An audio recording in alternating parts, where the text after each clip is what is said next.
Houston fans, some nice news here out of Kendrick Perkins. Now, Kendrick Perkins, you can have your thoughts on him, yada, yada, yada. But I do think you'll like this news. This is in regards to Coach Stephen Silas. Now, he said this in an interview yesterday.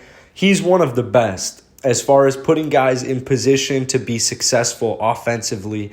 That's been his reputation throughout the league. He's a guy that doesn't shortcut anything. He's a guy that punches in the clock, and he's a magician when it comes to the offensive end of basketball. With Stephen Silas, the thing I love about him is his approach.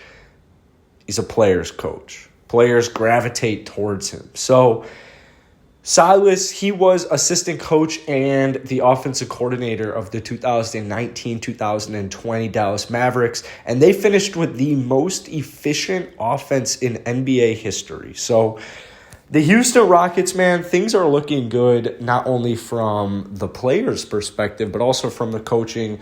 Now, I want to just kind of talk about next season for the Houston Rockets because I love Stephen Silas. Some of the schemes, plays in this season, towards the end, it did get a little repetitive. And there were some fans who were not liking Stephen Silas's calls. However, first season, man, it's the first season. The first two seasons are really, it's not until that second season when you kind of get down to the good stuff, right? First season, you got to evaluate, you got to set the new culture, and you just got to build. Next year, especially from the Houston Rockets' perspective, being the worst team in the NBA with only 17 wins, it's got very low expectations. There's probably not too many expectations going on. However, you think about the ownership in Houston and you're like, man, they better make the playoffs for Stephen Silas' sake. But this year, what I want to see from the Houston Rockets is I need to see improvement immediately, right? Players' primes are not very long. I mean, if you're dealing with a player who's only in the league for about 10, 11 seasons, you've only got about 7 or 8 of those of just pure prime. And there's no time to lollygag. Like, there really is just no time to waste time.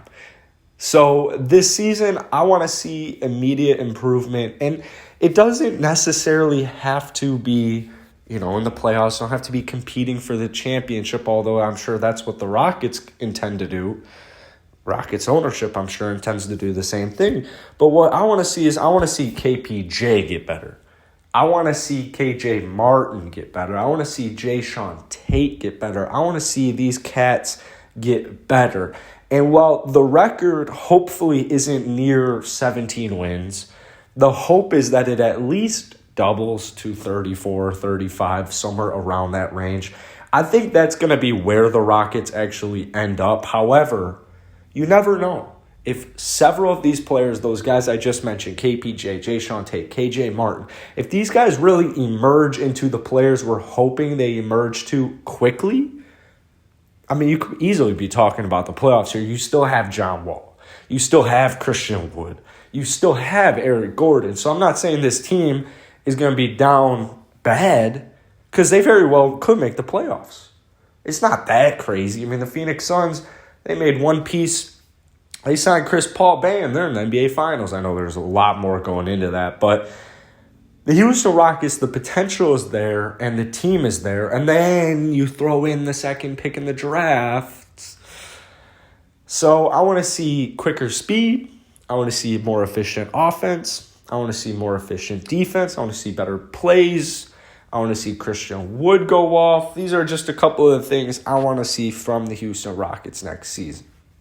Because to me, this is huge for Stephen Silas. Like, this is, in the way the NBA is moving, you got to win now, man. You really have to win now. The NBA draft, it's just so stupid. Like, there really is no way around logically backing and defending the NBA draft. Like, it is just so flawed to prevent tanking. And it does kind of make sense because you have 82 games and you don't want to be blowing every single game. But the way the lottery is set up is it's just pure luck. Like, that is literally it. It is pure luck. That's all it comes down to. And so you can't bet on the draft. You can't bet on tanking. You can't be in NBA purgatory. You cannot hover. I'm a Chicago Bulls guy. I know it, man. You cannot hover from the 10th best team in the league or the 10th best team in the division to the 15th best team in the division. Like, that is the worst thing ever. You need to set the culture. You need to develop young talent. You need to find young talent. And then you can help that once they progress and they're developing and you start stringing along a couple wins, right? Next season, you have KPJ maybe drop 40 points against the Phoenix Suns in a win on the road. Gets the ball rolling. Christian Wood, maybe he goes a month of averaging 25.8 points per game. Gets the ball rolling. You get a couple of wins, maybe go on a little 8-game win streak, 10-game win streak, right?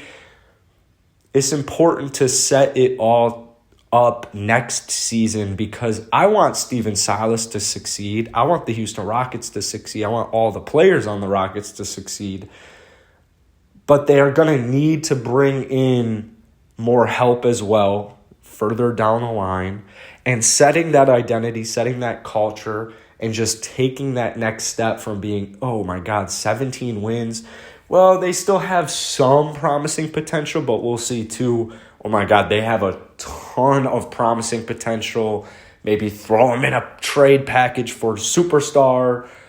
Who knows what the future holds for the Houston Rockets? All I know is that with a good amount of cap space, a solid NBA coach who you have former players, former NBA champions speaking super highly of, guys who have huge track record. I mean, the most efficient offense in NBA history, that is just absolutely mind-blowing. Steven Silas was the creative genius behind that. That is all these things with the Rockets.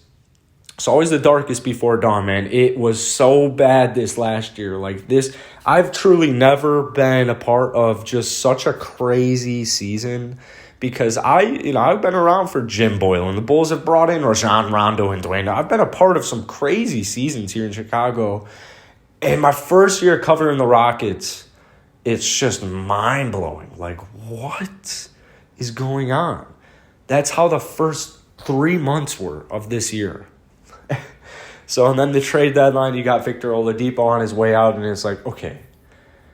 Still confused on, like, most of what just happened, but we'll roll with it because there seems to be a plan when it's all said and done. And that's the biggest thing. There is a plan. Stone's got a plan. There's a scheme involved into this. So, Houston Rock fans, nothing to worry about, but this next season, it is relatively important, man. You need to have a good season here, even if it is not just like win-wise, you're above 500, whatever it is, there need to be good wins in there. So, most importantly, player development. So, anyways, guys, that's going to be it for today. If you enjoyed it, hit that like button, hit that sub button. Hope you guys all had a great 4th.